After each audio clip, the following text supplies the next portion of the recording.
Menteri Kesehatan Republik Indonesia Nila Juwita Muluk hadiri peringatan Hari Lanjut Usia tahun 2018 dengan membuka Seminar Nasional Kesehatan Lanjut Usia di Gria Agung Palembang. Nila Juwita Muluk mengatakan saat ini penyakit yang banyak diderita lansia meliputi jantung, diabetes, gagal ginjal hingga kanker. Pihaknya telah mendata sekitar 25% puskesmas di Indonesia sudah memiliki fasilitas pelayanan bagi para lansia. Sementara untuk rumah sakit yang memiliki fasilitas bagi lansia sudah tersebar di 12 provinsi. Kementerian Kesehatan juga tengah mempersiapkan posyandu dan poswindu di semua wilayah di Indonesia untuk mengadakan pelayanan cek kesehatan bagi para lansia secara berkala.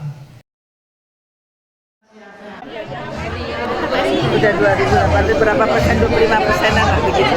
Kemudian juga rumah sakit yang juga memperhatikan lansia sudah di 12 provinsi. Kemudian ada posyandu dan posbindu.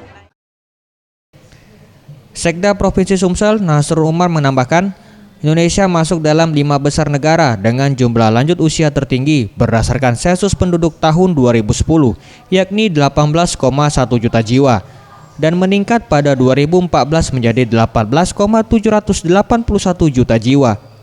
Diperkirakan pada tahun 2025 nanti, jumlah lansia di Indonesia akan mencapai 36 juta jiwa. Pada tahun 2014 meningkat jumlah penduduk lanjut Indonesia menjadi 18,781 juta jiwa, dan diperkirakan tahun 2025 nanti jumlahnya akan menjadi 36 juta, dan ini kekuatan yang luar biasa. Tim Liputan Sriwijaya TV.